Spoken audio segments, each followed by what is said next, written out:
Good morning. In the couple of days that we have this week before our Christmas break, we are going to be taking a look at the last lesson concerning our perfect tenses. We will be reviewing what we've studied concerning the simple tenses and also taking a look at those progressive forms, doing a couple of reviews, and then finishing out the week with our tests. On the paper in your packet, I have the date in the upper right-hand corner, and on the top of the page, I have listed those things which we will be able to accomplish by the time we finish out today's short lesson. In the past, we've talked about how we form those regular tenses, the present, the past, and the future. We also talked about the progressive forms, where we took the verb, added ing, and a helping verb to make the present, past, and future progressive forms.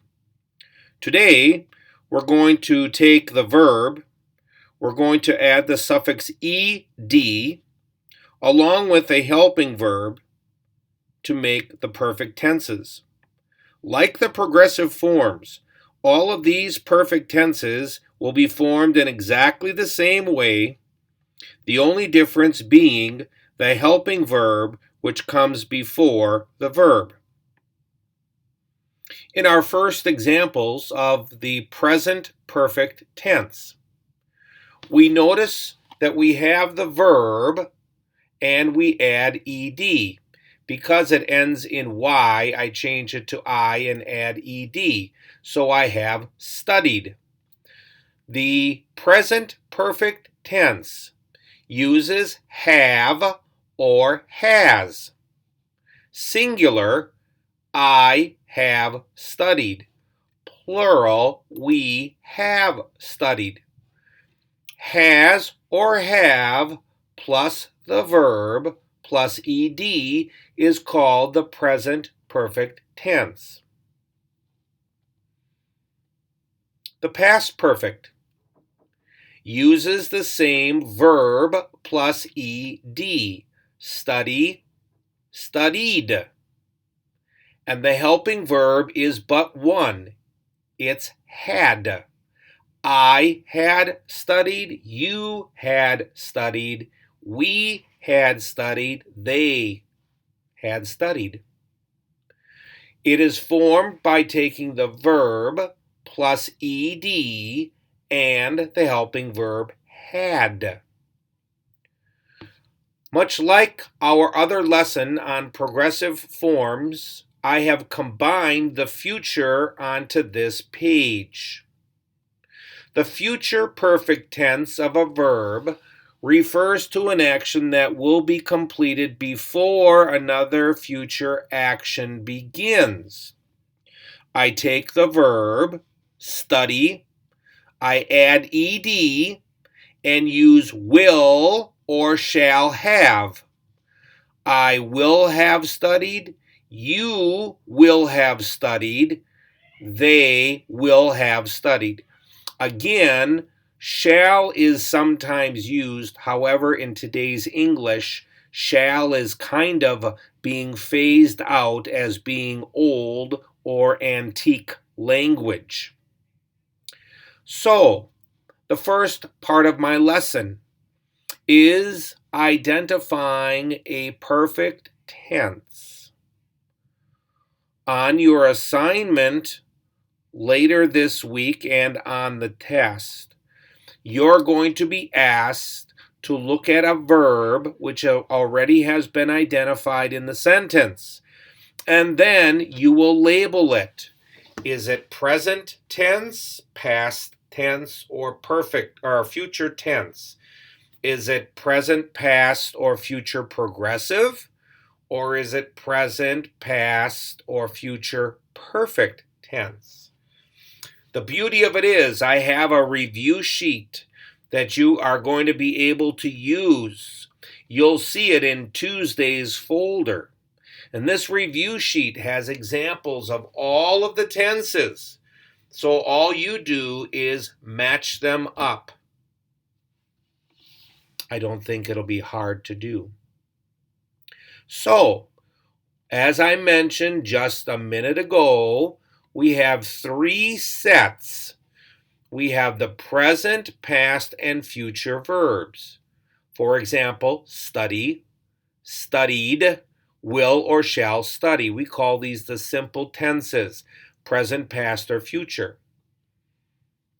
From last week, we have our progressive forms. We have the helping verb plus the verb plus ing. So, for example, is studying, or am or are studying. Was or were studying. Will or shall be studying. The giveaway is the ending. If it ends in ing and has a helping verb before it, it's going to be a progressive form, present, past, or future.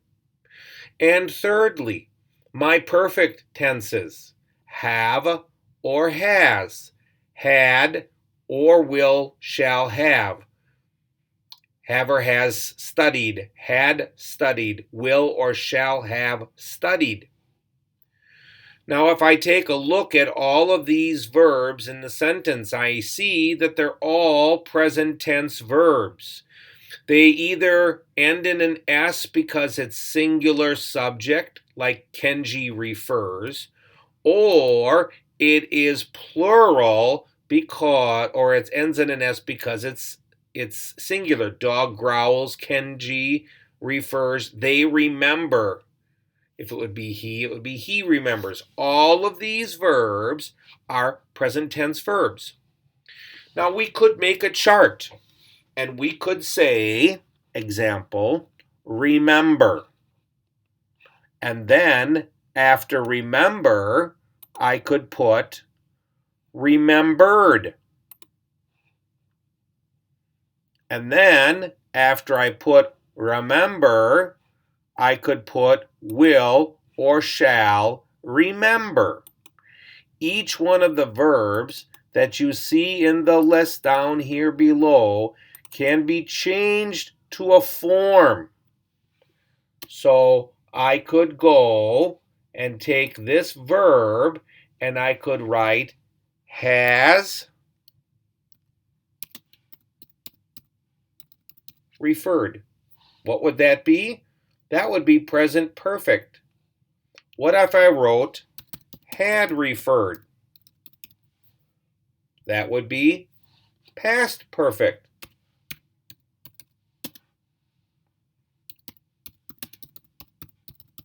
If I wrote will have referred, that would be present perfect. So if I see this verb in a sentence, has referred, I would be able to say that that is present perfect. Again, you're going to have a chart. And all the chart says, again, you can peek at it in your Tuesday folder. It gives examples for every one. So when you see the verb inside of the sentence, you would easily be able to say it is a present, past, or future. It is a present, past, or future progressive, or it is a present, past, or future perfect verb tense. Again, I can take any one of these verbs and I can change any one of these verbs. I can take refer and I can go is referring. How do I know that's present progressive? It ends in ing and it has the helping verb. I can go were referring. I know it's past progressive because it uses were and I have the verb base and it ends in ing. If my verb simply says will refer, how do I know what that is? Well, I look at my chart and I have will plus the verb. There's no ing, there is no ed. It cannot be progressive, nor can it be a perfect tense. Today, I'm reviewing. What are my simple tenses? What are my progressive forms? And then, what are my perfect tenses? How can I tell if it's progressive? It ends in ing. It has a helping verb before it. How can I tell that it is perfect tense? It has a helping verb, the verb base, and it ends in ed. What is the difference between the verb performed and had performed? I'm confused. They both end in ed. They're both past. You're correct. What does this one contain that this one does not? This has a helping verb. If it has a helping verb, and ends in ed, it is going to be a perfect tense of the verb. If you want to, you can practice forming some of these verbs. You can write down nap, napped, will nap. Is napping, was napping, will be napping. Has napped, had napped, will have napped. And you would have made 3 simple tenses, 3 progressive forms, and 3 perfect tenses. There is no other written assignment that you need to do for today, Monday. This is kind of your worksheet. This is an opportunity for you to practice, and it's also an opportunity for you to contact me by way of GoGuardian and say, could you please explain to me how to form the simple tenses or the progressive forms or the perfect tenses.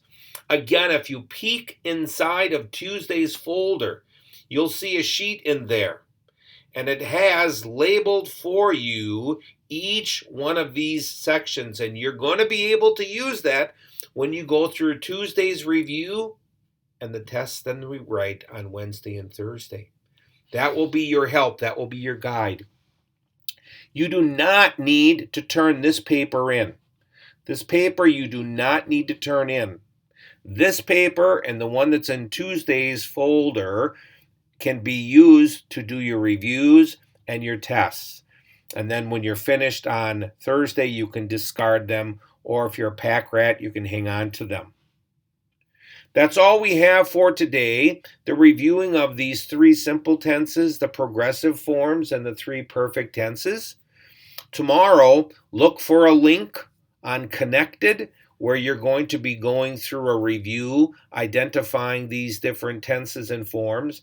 And then on Wednesday and Thursday, we'll write a test. There is no other paperwork for this week. And again, what you see in today's folder and in Tuesday's folder are yours to keep, to use, and then to discard. Thanks for your attention today. Have a great day, and be ready for that review tomorrow.